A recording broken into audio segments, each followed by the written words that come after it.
Vous voyez? Ça, c'est les tapis sur le champ. Nous sommes maintenant à Biret, un village du parc de Jiaoling.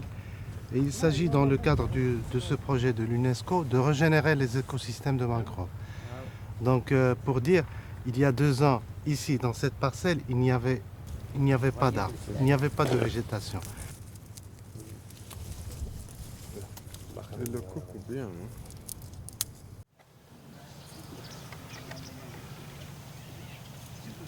Nous étions vraiment surpris que nous avons réussi à 100% de développer la mangrove avec ces techniques et ce savoir que nous avons acquis à travers l'assistance technique de l'UNESCO. C'est pour la première fois que cela se fait à l'échelle nationale de la Mauritanie.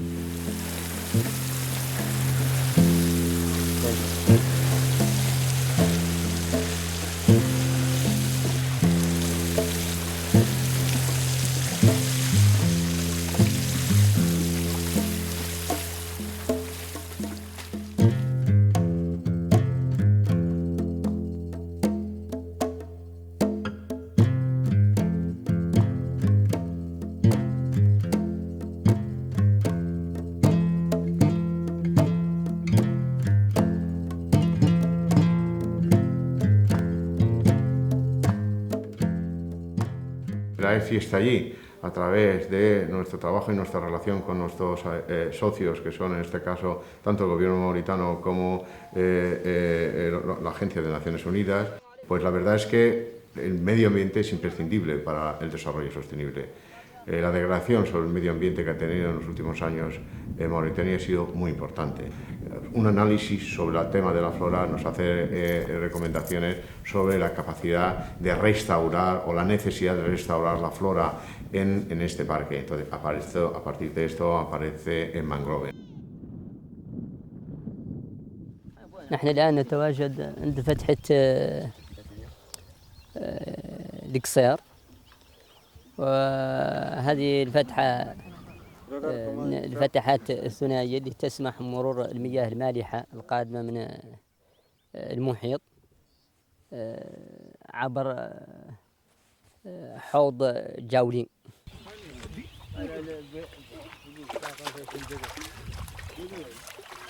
تعتبر هاي المنطقة كانت من أغنى المناطق بالتنوع البيولوجي، وبعد سنوات الجفاف انقرض الكثير من الحيوانات اللي كانت موجودة في هذه المنطقة،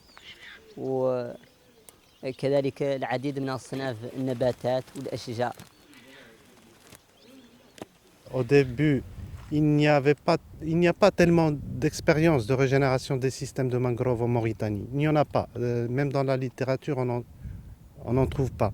Donc on a entrepris une action innovante qui a été réussie et qui a donné des bénéfices au niveau environnemental et au niveau de la population et donc du développement.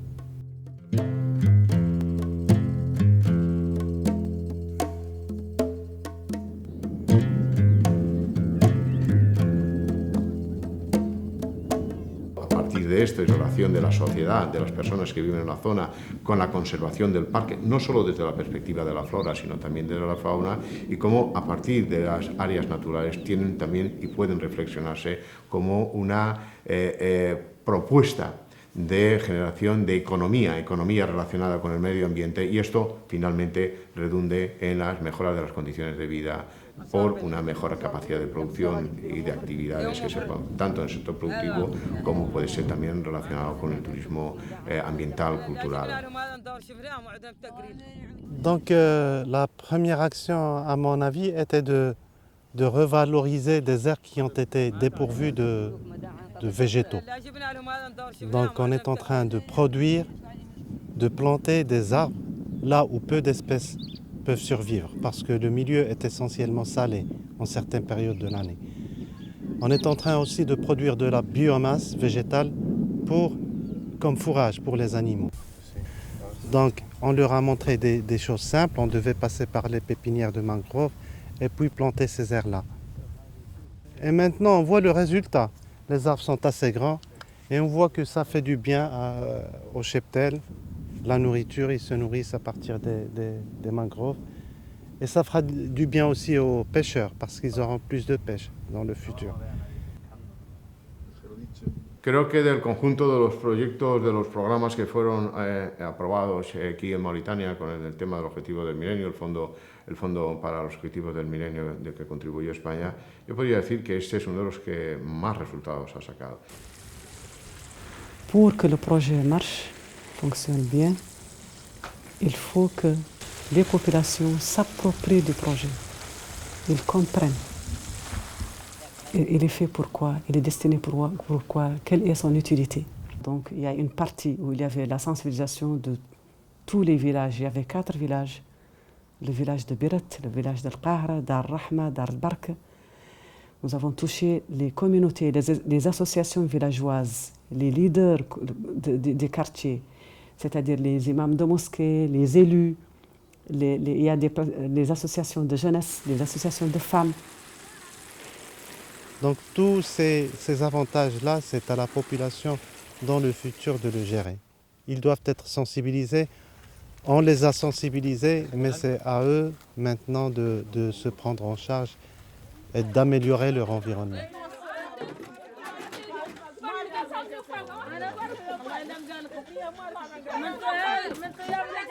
Chaque jour, ils arrosent le matin, ils arrosent le soir. Ils font des équipages. Il y a 3 groupes. Chaque jour, il y a un groupe qui arrose le matin et le soir. Demain, deuxième groupe, elle prend, elle arrose le matin et le soir. Après demain, troisième groupe, elle monte, elle arrose le matin et le soir. Ainsi de suite. C'est partout d'Europe.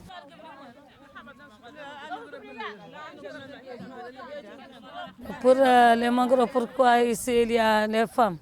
Ici dans le village, tous les hommes ils partent à Nouakchott pour travailler.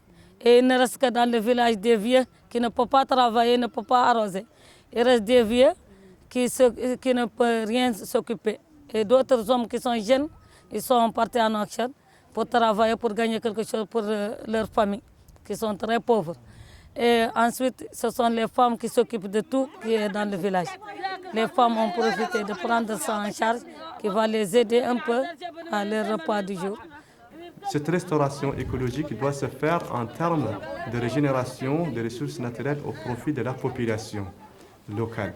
Donc c'est pourquoi la population qui était initialement farouchement opposée à l'idée de créer le parc, maintenant ils ont si l'importance de la création du parc national du Djaouling et de sa mission, parce que ça a contribué à l'amélioration de leurs conditions de vie à travers la régénération de ces ressources naturelles, à savoir particulièrement la pêche, particulièrement l'élevage, également l'artisanat et le maraîchage aussi, qui font de retombées directes à la population locale.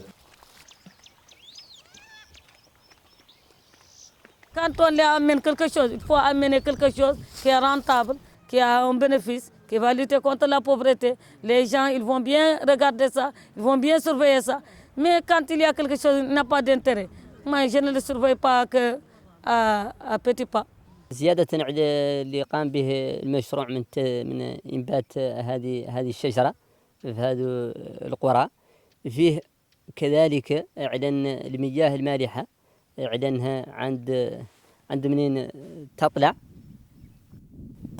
تسحى معها الكثير من بذور هذه الشجرة من الجزر اللي توجد فيه مقابات المانغروف وتنبت بشكل طبيعي، لذلك عاد فيه ريجينيراسيون جديدة من ذاك المانغروف ذات المساحات اللي زرع المشروع. On est en train de faire de la culture, disons, pluviale au désert. C'est un petit peu impressionnant, mais les moyens qu'on est en train d'utiliser, techniques, et le savoir-faire qu'on a accumulé montrent que ça peut se faire. Nous avons acquis le savoir, la technique de développement et de régénération de l'espèce Avicennia germinans en termes de régénération des écosystèmes de mangrove. Donc dans notre plan d'aménagement, et de gestion future, nous allons dédier une composante importante de régénération des écosystèmes de mangroves afin de pouvoir répondre à notre mission de restauration écologique de cet ensemble d'écosystèmes et de biodiversité au profit, bien évidemment, de la population locale à une échelle plus large à la population au niveau de toute la Mauritanie et à l'univers entier. Y eso hace que con estas bases que se ha ido trabajando ahora podamos seguir trabajando en el futuro y construyendo todavía más mejoras en la zona. O sea, no es un cierre y se finalizan las acciones, sino es un cierre y continuación a partir de las experiencias que hemos extraído todos. Nous, on explique toujours aux enfants que c'est un bon arbre, qu'il y a de l'avenir, mais ce n'est pas un avenir qui est très rapide. Mais comme dit l'oiseau, petit à petit, l'oiseau fait son nid, que ça va venir dans le temps. Et nous, quand on est déjà sur le terrain et demain, et ils grandissent, peut-être eux, ils vont trouver le bénéfice.